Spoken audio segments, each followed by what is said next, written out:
This is United States Army retired captain and 2020 Tokyo Paralympian Kelly Elmlinger. And you're listening to the man, the legend, my neighbor, Joe frickin' Walmsley on Expat Radio. My special guest today spent years caring for amputees, fellow veterans who were returning home from combat. She was later diagnosed with Synovial Sarcoma, a form of soft tissue cancer, which led to her losing a limb herself. Since then, her life's work has led to inspiring one of the most incredible NFL comebacks, as well as landing a spot in the Paralympics triathlon. It's an honor to welcome to the show Kelly Elmlinger. How are you doing, Kelly? Hey there, Joe. How are you? Thanks for having me. Thanks for coming on. I appreciate your time. Kelly, let's start with your military career. You enlisted in the U.S. Army as a combat medic on Veterans Day 1998 at Fort Bragg, North Carolina. You spent 10 years serving in the 82nd Airborne Division's Combat Aviation Unit. Talk us through your early duties when you joined the Army. Yeah, so came in on Veterans Day. That's a pretty special day, you know, for a lot of individuals. And then I think to kind of throw, you know, when I came in the military on top of that, and then I think my military career and how it went, I mean, it's extremely special in terms of like just the reflection that I have for, you know, the service of others, the service I've had with others, and then just seeing, you know, kind of a lot of the hardships that, you know, a lot of us went through with 9/11, but then also, you know, celebrating that day because that's the day that I came in the military. But yeah, to move on, when I got to Fort Bragg, that was my first duty station, and I absolutely loved it. I mean, jumping on airplanes, I was in the infantry division. I was the only female for a long period of time. I mean, I was one of the quote unquote guys, you know, I wasn't looked at as a female, but I wasn't looked at as a guy. I was just looked at, you know, as one of the group. And, you know, and I can say that for them too. I mean, we were a super close knit, you know, aid station that we had and did several deployments together. Then, you know, I moved on and I said, hey, I got to get this college education thing. I got to do something with my life here. So I started taking some night classes, and then I realized that UNC Chapel Hill, they had a great nursing program. And I said, hey, I've been in the Fort Bragg, North Carolina area. Why not try to stick around here and get into nursing school at UNC? And eventually, you know, I did. And that's kind of how I got here down to San Antonio is going through there. I knew San Antonio was probably the place for me in terms of nursing. I didn't want to be in a hospital while I was a medic. I enjoyed what I was doing. I enjoyed getting dirty. You know, I enjoyed breaking fingernails, jumping on airplanes, all that other stuff. But did you always want to join the military?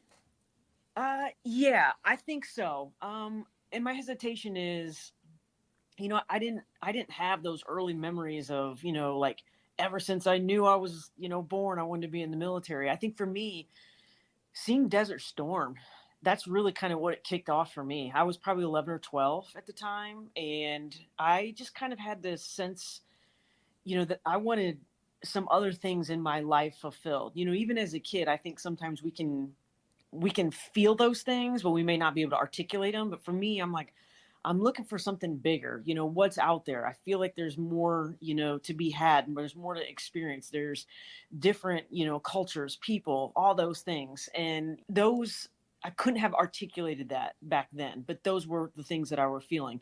And when I saw Desert Storm, I think a lot of those boxes were checked for me and then some. But the biggest one is like, these people are going somewhere else to, you know, protect our country. And that's really the first time that you were on television.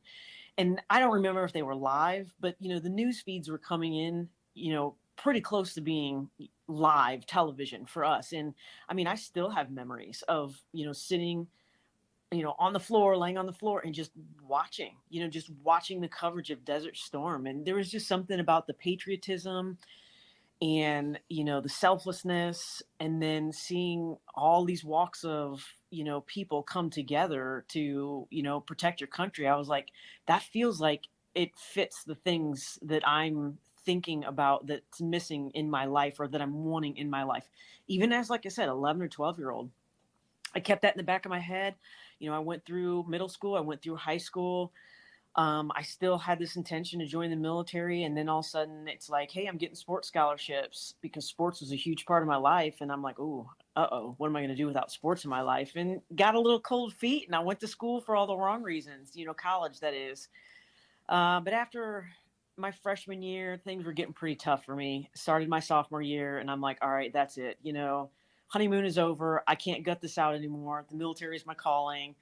Um, I'm glad I did school to kind of get that what if, and should I have, and what would have been like, all those thoughts out the way, and that was a wrap for me. Joined the military, and the rest is history. But you were deployed into combat in both Afghanistan and Iraq. You provided medical attention for injured soldiers. You must have seen a lot of sights there, a lot of tragedies, right? Yeah, we did. That's the unfortunate part. I Mm. think about the military, and especially, our time. And gosh, this has been a long conflict that a lot of people have been a part of. However, there's a lot of good things I think that had came of it in terms of like my personal growth and the things that I were able to do in terms of like honoring those individuals that, were fallen. And sometimes it's super hard to find some positives out of some really shitty moments. I Mm. mean, those were some pretty dark, rough days. Yeah. And, still things that I think about today and reflect on, and, sometimes shed some tears on. But I think, with a lot of friends, a lot of help, a lot of, behavioral health providers, and just, I think people in general giving me different perspectives and how to look at it. And you're just like, you know what? I don't want this to be, a sad moment in my life that, it continues to just kind of grow darker and darker and darker. And it's just like, yes, it's sad. Yes, it's a tragedy. But how can I honor these friends, these other brethren, in a positive manner? And I think that's the thing that I kind of really took for that, is like, how can I have these individuals look down upon me who are no longer here today and say, I'm proud of how you're living your life? And that's kind of the thing that I've always put in the back of my head, is like, you know what? I don't want to just walk around moping because, if I have some rough times, well, there's a ton of service members who had a rough time. And it's just like, okay, what can I do? How can I keep these people and their memories, and their lives at the forefront every day, when I go out and try to live my life. Was that your first introduction to treating wounded warriors when you were deployed into Afghanistan and Iraq? That was your first experience of treating them Yeah, guys? yeah. Yeah. In terms of like actual, like, traumatic, real life, humans, Yeah. having injuries like that. I mean, you see some stuff like that more at Fort Bragg, more stateside. And, again, I was with an airborne unit. So sometimes we have people get injured on jumps. And those are, I mean, those are just as significant as, some of the injuries that we saw overseas in combat. But it's it's completely different. I mean, it's completely different when evil is doing that to you and they're looking for you and they're purposely hunting you down. So yeah, it's a completely different tone, when you get, over there and you're in kind of a war zone. Well, when you were at Fort Bragg, you earned the Expert Field Medical Badge, the Aviator's Badge, the Combat Action Badge, and Basic Airborne Wings. You also made 63 airborne jumps. And you earned your title of Jump Master. What's the responsibilities do you have as a Jump Master? So obviously you have to get your basic airborne wings, Okay. so you have to be proficient in jumping out the aircraft yourself. And then there's, some designated jumps and type of jumps that you have to have, in minimum amount of jumps. And then you go to a school, and the school is a pretty tough school. I want to say there's roughly like 200 individuals in the school when I was there, and only 17 of us graduated, and I was the only female from start to finish. So it's a rough attrition rate, to say the least. Definitely one of the most, I would say, physically and mentally demanding, because there's a lot of things that they ask of you in terms of what they want you to learn, to memorize, to be able to spit out. And it's got to be perfection. The nomenclature that you're asked to recite is got to be perfection. But it's really what it comes down to is safety. Safety of the aircraft. Obviously, the Air Force, they're flying the aircraft, but we have responsibilities in the aircraft and even the platform door where we exit the jumpers out of the aircraft. So you want to make sure all of that is safe. And then what are the jumpers putting on to jump? So we have a safety inspection that we go down and we perform to make sure, that all the jumpers are safe. And if we see something, you say something, you have a rigger, you have some other individuals, and if you think you can't fix it, well, then, they completely take off that rig, they put on something else, and when we go through that process again, because, the number one thing is it's safety, so Right. yes, we're practicing for potential, wartime stuff, but at the end of the day, it's also a practice. So we're not going to put people out there, when we're half-assing some things. So, yeah, I mean, it's a lot of responsibility. I enjoyed it. I enjoyed the responsibility. It's heavy responsibility. It was a tough class, but I also feel like it was one of those things where, I was well prepared to go out and do those duties. And again, you have people have done it years and years ahead of you. So you start talking, you start asking, you pick up little tidbits here and there, and you see how others do it. And, it's one of those things where the old helps the young, and you start that cycle over. Well, it was here in San Antonio where we are now. You began working at Brooks Army Medical Center 2010, where you Yes. continue to care for wounded warriors. And while working here, you developed that nagging pain in your lower left leg. You want to take it from here? Yeah, actually, I developed it probably around my first deployment is when I first noticed it. So back in 2002, 2003 is when I actually noticed it. And it was just pain out of proportion. If you touched the area of my shin, I mean, I was having a fit, like tears come to my eyes. Hmm. I had to stop, I had to catch my breath. I'd tell people, you could be running and chasing me with a knife, and if you bump that leg, it's game over for me. There was no amount of running through that. It was just weird. But I could run. I jumped out of airplanes. I performed my job. I deployed several more times. My leg still looked like the other leg, and I had so many individuals, so many providers take a look at it, and everyone's like, hey, this is just this weird thing. There were no red flags. Even when I went to UNC, I had their sports medicine team take a look at it. No red flags. I think for me, I just kind of wanted to be like, what is this odd thing? Because the only time it bothered me is if you touched it. So it was just like, hey, don't touch my leg. Get here to San Antonio. I'm working on the orthopedic floor. I see that, hey, we got some pretty cool providers. We got some robust equipment, some specialized equipment that I don't think I had where I was stationed in before, and or the how my leg kind of presented didn't warrant that type of MRI or additional testing, which I completely understand looking back. So some of the residents, some of the providers, they looked through, they said, yeah, we should put you in for another MRI with a few of these follow-on things. And I said, okay, let's do it. Well, they found something, but they originally thought it was just a collection of blood vessels. And they said, hey, sometimes when that happens, it entraps these nerve endings, and that's why you're having that pain. Great, let's get rid of this thing. Did a small procedure to get rid of it, and that's when things started going downhill pretty quick. I mean, essentially what it did was kill the blood supply to the tumor. So I had, like a rock in my leg. And this went on for like over a month until my ortho-oncologist said, we should cut in there, we should cut, that part of your leg, open it up, and let's see what it is. All right, let's do it. He had no, there was nothing on his horizon that suggested this was a cancerous tumor. Because again, I presented so very atypical in comparison to many others that have this synovial sarcoma. So when he cut into it and he told me about it, I'm still kind of groggy from the drugs going through surgery. And it really wasn't until another nurse that I passed patients, back and forth with, they're coming in and out of surgery. She's just like, Kelly, I'm so sorry, it's cancer. And I think that's when everything kind of came full circle for me in terms of coming to San Antonio and taking care of the wounded warriors. And I had a vested interest in, especially, like, why are you making these choices with, cutting off a leg after trying, not wanting to try and cutting off the leg? How do you feel about this? And it was more of I was just intrigued of their thought process. How can I take care of you better? How can I get to know you better? Because a lot of these guys were up on the floor for 2 and 3 months, and you get to know them.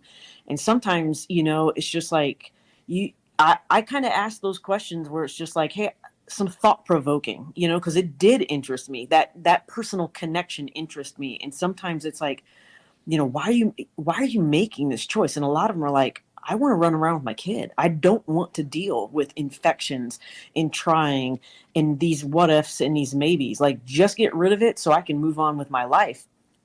So I think all of that right there and why I was so interested in that came full circle to me, because I immediately knew, I was like, I got a long road ahead of me. This is going to be pretty tough. Like, I don't know what to expect. I just know that everything that I experienced in the last several years caring for wounded warriors helped me, because I'm about to go on a journey very similar to theirs. Wow.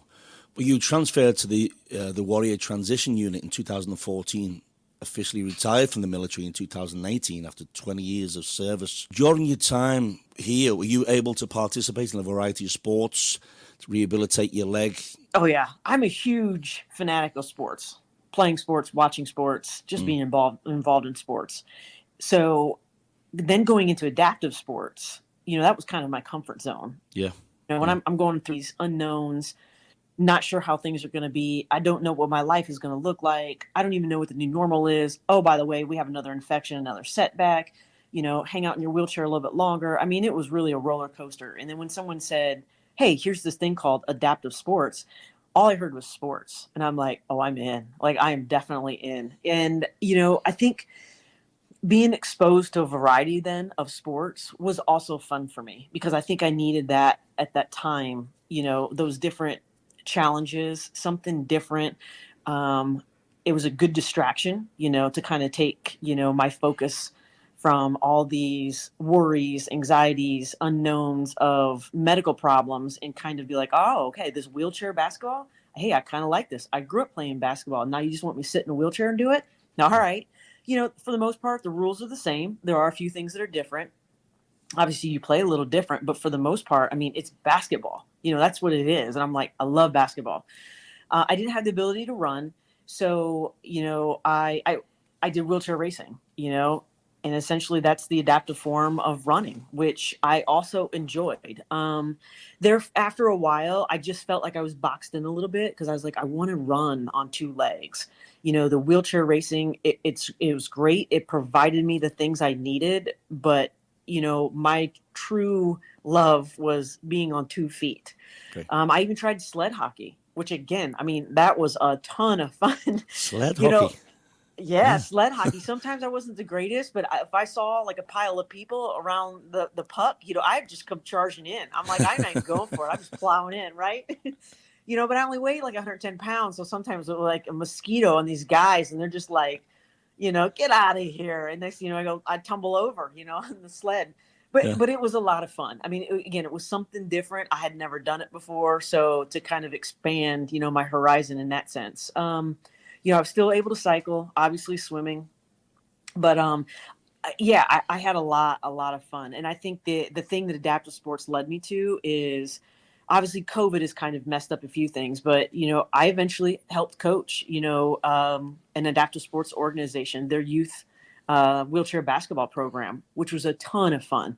And same thing with track and field, going out and doing wheelchair coaching for a lot of the youth. It's a lot of fun to see kids get excited about sports the way that I got excited about sports as a kid. And then also, I can't imagine some of these kids going through what I'm going through, but they're doing it as a kid. And I'm thinking, man, it's tough for me as an adult, and I can't imagine, what some of these kids have to go through. And you hear good stories and you hear bad stories. And that's the thing, is like, if I can provide, an hour or 2 hours for a kid to come and feel accepted, and we can laugh and they can make fun of me, like I can make fun of them, but we still get some work done, and, you can enjoy the sport. I can teach you some sport, yet, it'd be a fun, safe environment. That's what adaptive sports led me to, is to be able to, engage with some of our youth and hopefully, inspire them to keep sports in their life for forever. Well, let's talk about your achievements. 2016 competed in the Boston Marathon wheelchair division, also finished the Los Angeles Marathon. And the Invictus Games in 2016, you won a haul of gold medals, winning the 100, 200, 400 and 1500 meters for your disability category. You also picked up 3 bronzes in separate swim events. So tell us about these events. Yeah, so the Los Angeles Marathon. That was the first marathon that I did in a wheelchair, and I qualified, and I ran a qualifying time for the Boston Marathon.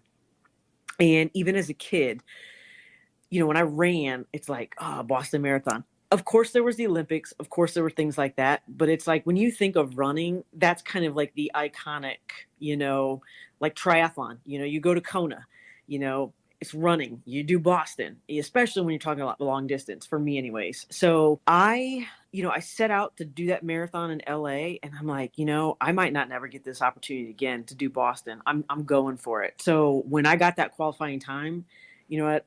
Like, we're doing this thing, because you never know if it's going to come around again. And honestly, I was like, I don't care if I'm on 2 feet or if I'm sitting in, a wheelchair. Like, I just want to be able to experience, that marathon. It was a tough marathon for me. I wasn't feeling my healthiest. My grandmother had passed away not long before that. But I think at the end of the day, what it came down to is I got a qualifying time. I entered it. I finished it. I enjoyed it. And it's one of those things where I feel like it came off my bucket list. And I never thought that would be something I could take off the bucket list after having that diagnosis. So I think that's pretty cool. I think it's pretty cool to see that, you can still have some of these hopes and dreams, still come to fruition, even though, you're dealing with some medical stuff. The Invictus Games actually did the ones in 2014 that was the inaugural games in London. And Prince Harry, he's the one that kind of, helped found the Invictus Games based off of the Warrior Games that we have here in the United States. And it was a ton of fun. Kudos to Prince Harry for throwing that together, because when you get a whole bunch of military people from a whole bunch of different countries, it is a ton of fun. I mean, it is awesome. I mean, and the things that you see, the elevator comes down and elevator opens up, and it's like, oh, there's a prosthetic just hanging out in there. Yeah. There is an escalator, and there's just a prosthetic just rolling at the bottom of the step that, someone just forgot. I mean, who forgets legs? Well, there's tons of legs just laying everywhere, because we have legs for every sport. It's just like, where else do you see, a person that has some vision lead 4 or 5 people who have no vision? And you're like, what is this? What train of no vision is happening in front of us? But I mean, it's awesome, because it's one of those things where, I mean, there's truly like no limits, and it's like, tell someone that can't be, that's not possible, that can't happen, and they're going to prove you wrong, especially with that group of people. I mean, the sports part, obviously that's what brought us together in terms of, the games, the competitions. But really, I mean, it was like a big camaraderie party. I mean, and it was pretty cool to kind of have a lot of individuals from different countries with similar experiences. And you just had this baseline of appreciation for one another. Well, this is Expat Radio. Lots of listeners across the pond. So how did you enjoy your time in England? Oh, I loved it. It was great. That was the first time I was actually in England. I've been there a few times since, but I mean, jumping on the tube. I mean, the London Tube fish Station. and chips. Okay, all right. I had to try it. Hey, that's your guys' thing. I got it. The smash piece, not for me. Okay. But I got to do quite a bit of sightseeing, even though we were there, and it was great. I enjoyed where we were at. What I did appreciate, and what I still remember the most, is like how everybody embraced the military over there. I mean, it is awesome. And I feel like you guys actually do it better than we do. And it was just amazing to kind of see like just the billboards and how people are treated during the military, after the military, and especially, some of the ones that are wounded, and, just publicly how things and people showed their appreciation. That was definitely very noticeable to me. And it's obviously it's going to be different because you have 2 different countries, but it was pretty cool. And I was just like, dang, like, this is impressive. So yeah, kudos to everybody who's doing that. Did you ever go anywhere else? It was just England, or did you ever go to Scotland, Ireland, Wales? not in that area. I mean, I've been to places in terms of racing, but Yeah. really like London, England is the only. That's kind of like the focal area I was at right there. I was actually in Leeds. I was in Leeds earlier this year for a race. Oh, you went to Leeds, yeah? Yorkshire. Yeah, I was in Leeds. Yeah. Unfortunately, the town of Leeds, they were pretty strict, so we had to go out, I guess, of the city limits to race. All right. So I was kind of stuck in my hotel room, and I didn't have a great view. So I need to redo it again when we can, really kind of get the proper Leeds experience. Right. Well, recently we all watched you on TV at the Tokyo Payalympics. As you can see, I'm wearing my Kelly Elmlinger Team Yeah, I saw USA that. t-shirt today. Represent. Yeah. Tell us how you came to qualify and how was the experience out there? I mean, I'll start with the easy question. The experience was like no other, and it was amazing. I can see why people, want to do that again and want to put 4 more years into having that experience again. Right. Because I feel that same way. Thankfully, Paris is only 3 years away. So I'm like, ooh, 3 years. 3 years sounds like a long time, but 4 years sounds like longer. So, for me, I'm just like, yes, I want that again. I can see myself working, another 3 years to absolutely have that experience again. So for me, my category wasn't selected, and they came out in 2019, and the World Triathlon and the IOC said, "Hey, here's the medal categories," and I'm considered a moderate impairment, and that particular category was not selected. However, there's an impairment of a mild category, meaning they have more ability than me. They were selected. Shortly after the selection period, though, they said, hey, if you have a moderate impairment like myself, we're going to allow you to race with the mild impairment. And then at the end of the points qualification period, if you're in the top 9, obviously there's more selection process than just being in the top 9. Your country has to choose you, things like that. But, you have to be in the top 9 at the end of the day, when points qualification closes to be allowed to be selected. And I'm like, let's go for it. So my coach, she came back and said, hey, I think we got a chance. It's obviously you have to race well, but there's also some strategy in terms of how you collect the points, where you collect the points, and then, the races. So that was a long racing season in 2019 for me, but we put ourselves in great position at the end of that year. Obviously COVID hit, so kind of put a pause on 2020. So here we are with 2021. And I had my first race was in Yokohama. That was in May of this year. And that was the race that I needed to do well. And I did well. And it didn't secure, the spot for me, but it really gave me the points to kind of put that gap between me and the 9th and the 10th place, and really kind of just give us some breathing room the rest of the season. So, moving on into Tokyo and moving on in getting selected, in the beginning, there weren't a lot of people that kind of thought that I was going to make it. And that was okay, because I don't mind being the underdog. I believed in myself. My coach believed in me. I had, friends and family and those close to me was like, yeah, you got this.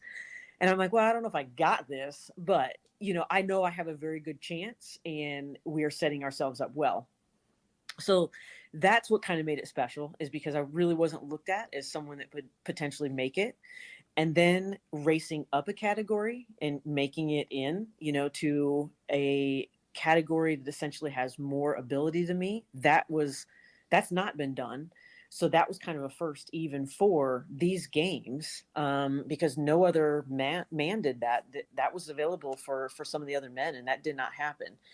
And then I think just the medical journey and how I got there, and then just even some of the stuff that, I've been working through the last year. I think what I did not appreciate is when you go through something like what I went through, and it was such a long medical process, that there's a lot of things, that still takes its time to get back to normal. For instance, like I didn't realize, but I struggled just with like having a healthy gut from all these antibiotics, all these infections, all these narcotics. And, I wasn't processing food the way I should be processing food, and people are like, well, you need to eat more. And I'm like, well, I do eat more and I eat this, but like, I'm not gaining any weight. And, so there's these little things that I think once I found the right providers to do some testing to say, oh, yeah, it's because of this, this, and this. No wonder. So I think little things like that I'm still working towards making my body more optimal and more efficient, you know, still a little bit of a struggle and some things that I'm overcoming. When I look back at Tokyo, you know, truth be told, I knew that I wasn't in medal contention, and that was okay because the goal was to make the team. That really was, our medal, our equivalent of standing on the podium, and that's absolutely okay. We met the goal, and I am fine with that goal being met. So going to Tokyo, I still intended to go out there and compete. I'm not going to go out there and just, willy nilly be like, nah, whatever. We're here to, look pretty and, have a cute hairstyle. No, that's not me. So, obviously you want to finish, you want to cross that line. Yes, I did want to compete. However, when I got to the run part and I saw that there really was nobody behind me, and there was really nobody ahead of me, because I'm like, well, if somebody's ahead of me, I gotta race and catch them. I can't just like let that person go. But when there really wasn't anybody behind me and in front of me, that's when I was just like, okay, I felt like I could breathe. I felt like I could relax. I felt like I could take in just the things that you miss on a race. And that's kind of the silver lining for me. I really wasn't going for a medal. Obviously, I wanted to compete, but at the end, I'm like, I get to experience something that I've never really experienced in a race because I've always had the foot completely on the gas. My arm was so tired from high-fiving the crowd. Like, you would have not known that it was COVID because those run streets were packed outside of the stadium where you came in on the blue carpet and where you finished. Those Japanese fans, I mean, they were awesome. They were amazing. I mean, they were chanting USA. Some of them figured out my name and were chanting my name, and I was like, well, we're going to interact with these guys. I have to, right? You've got to. So it was a lot of fun for me. And I think slowing down that moment, it really allowed me to kind of reflect on all of the stuff that I went through to get there. And it's just like crossing that finish line was way more than just finishing a race for me.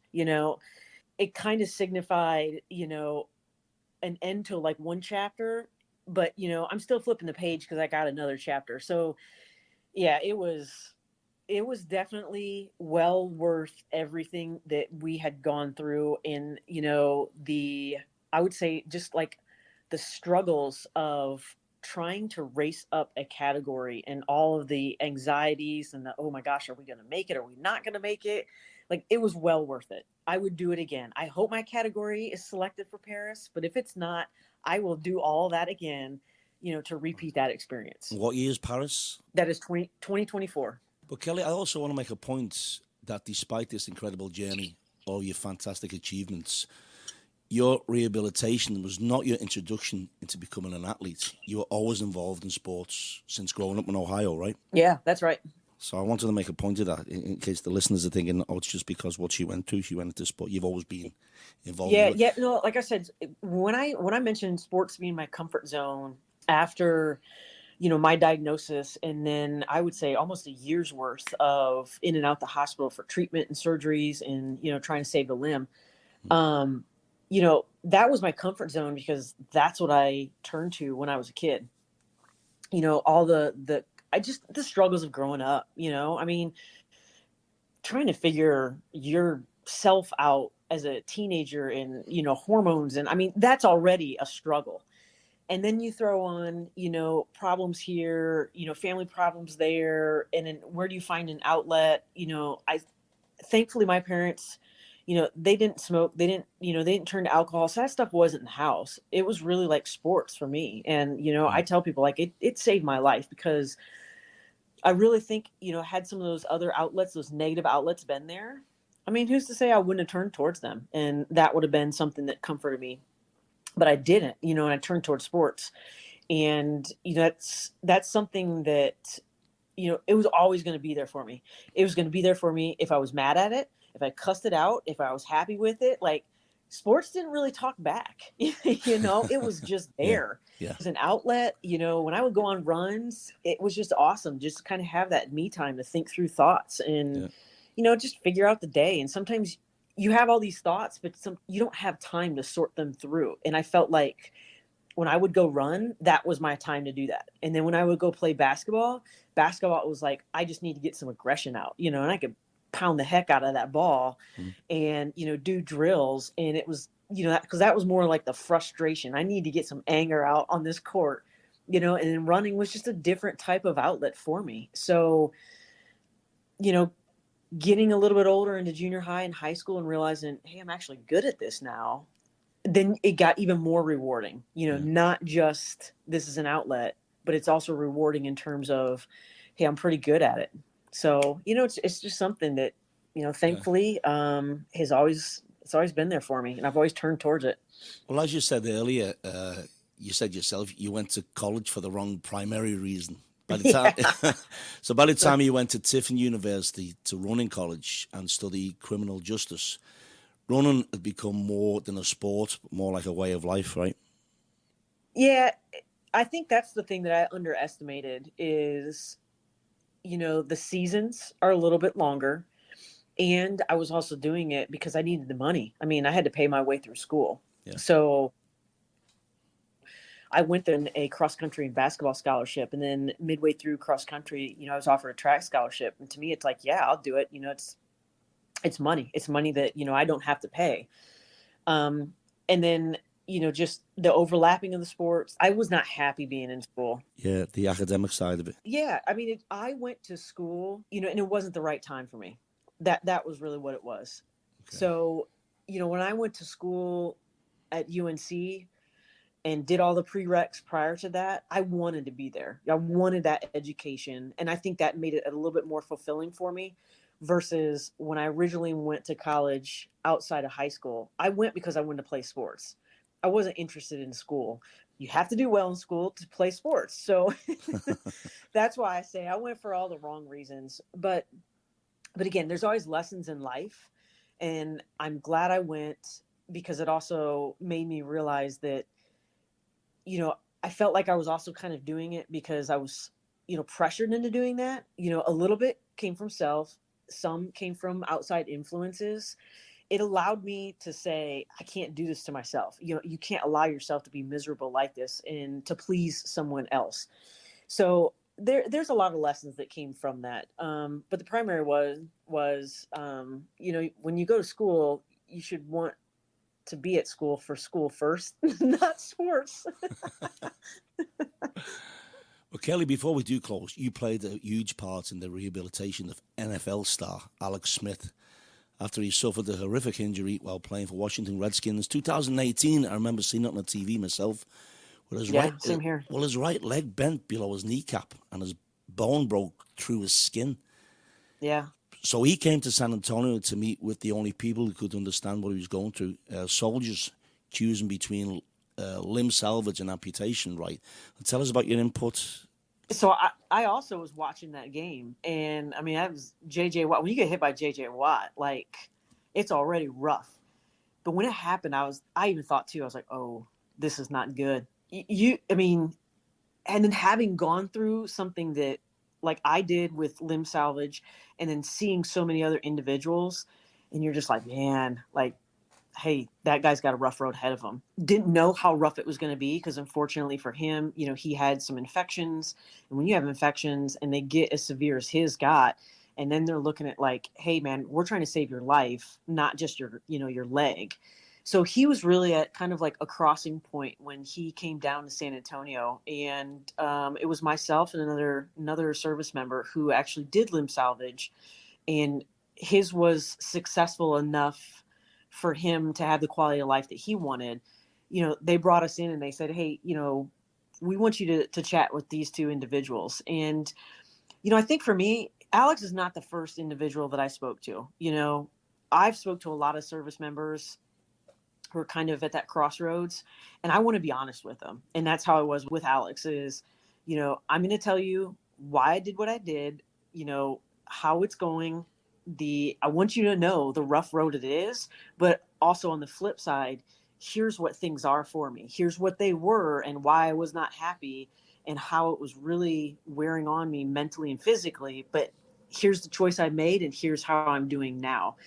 And I think it was important for me to give, the truth because he's going through it. I don't want him to make a choice based off of, you seeing me just smiling and acting like everything's okay because it's not. His wife was with him. I knew he had younger kids. When I started my medical journey, my daughter was, 3, 4 years old. And that's also something that they got to go through. So I was glad that he came down. I appreciated him, listening and then also just kind of really opening himself up and just saying, all right, give me what you guys got. I want to see this. And then I think there were also some other individuals down here that he interacted with. And the underlying thing was our attitudes. Everybody's attitude down here that he came into contact was, dude, why can't you go back and play football? Why can't you do this? Why would you not? This isn't over. Life isn't over. You're going through a rough patch, but you'll be able to get back out there. So it was extremely satisfying seeing him go back out on an NFL playing field and then eventually get to start. I mean, you don't want to see people hurt. So, but unfortunately that's what part of the game is. Someone got hurt and he was able to start, and to see him do well. I mean, I almost felt like I had moral victory. I'm like, I'm playing through him, because I was like, this is awesome to kind of have, one of our own. He went through something very similar to a lot of us, and he's been open with his journey, and to see him get back out there and still compete at a high level. I mean, it was amazing. I mean, it gave me goosebumps to see, like, yeah, hell yes. He didn't quit. He got back played out till there. 2020, right? Yeah, he he didn't did. retire till He ended up 2020. retiring. I mean, personally, selfishly, I wanted him to continue because I really wanted him to just be like, hey, I'm here, deal with me. But I get it. You know what I mean? I understand. And he's got other, things in his life that he's got to make, the best choice for. But again, seeing him get out there, I mean, that's, you don't have to win a Super Bowl to say he's a winner. I mean, that's what it came down to, is like, he's a winner. Who made the choice of bringing him to San Antonio? Was this the best rehabilitation for him in the country? So I'm not exactly how some of that officially came to be, but there was a physical therapist. He was the head physical therapist years ago here in San Antonio at the rehab facility. And he's since moved on, and he's really engaged in a lot of professional sports teams, to include, elite athletes. And I think either Alex reached out to him or he reached out to Alex, vice versa. And that's kind of what started, the framework to get him to come down here, which, again, I'm glad he did. It's not common because Alex has no, military ties. So he had to get special permission, all the way up at the Pentagon. There was some. Really? Yeah. There was individuals with several stars on their collar that had to sign off on this. But again, I'm glad that they did, because it wasn't so much the therapy and the rehab that we gave him as it was the mindset. And I think when you put someone around people that are the same, and then they're telling you, hey man, you can get back at it. Hell yeah, you can. Like, what's stopping you? It's like things like that. It's like a mindset. Yeah. And, and I'm not saying that his mindset was bad or anything like that, but it's like when you're around a whole bunch of people that are like go-getters and they're going after it, you're like, well, I want to jump on board. Yeah. What am I missing out on? Like, heck yeah, let's go for it. So yeah, it was pretty cool to kind of see him come down here and then just kind of, one, get healthy, and then two, get back in that mindset of, I'm going to go back out there again and I'm going to do this. Going to play again. Yeah. Yeah. Wow. Kelly, an absolute inspiration. Amazing journey. Fantastic story. I want to thank you so much for joining us today. Best of luck with Paris. Yeah, I Appreciate your appreciate it, time, because I Joe. know you've done so much, and you've got the History Channel. They've been at your house, and you've done a lot of stuff. So we appreciate you coming on Expat Radio. All right, Joe. Kelly You have a good Elmlinger, one. everybody. Thanks, Kelly.